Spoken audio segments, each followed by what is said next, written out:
আসসালামু আলাইকুম গাইস।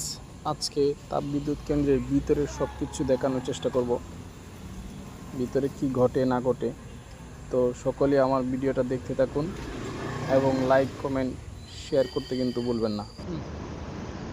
ফুল ফুটেছে গন্ধে সারা মন, তুমি আমার কত যে আপন।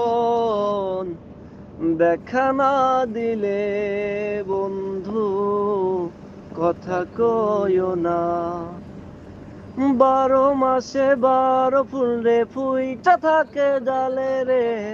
এই পন্থে আইসা নাগর প্রতি সন্ধ্যা কালে, কোন বাগানে বসো ভুমরা, কোন বাগানে এসে কোন বা ফুলের মধু খাইতে উইরা উইরা আসে। দেখতে সোনার নাগর গো চাঁদেরও সমান, দেখতে সোনার নাগর গো চাঁদেরও সমান।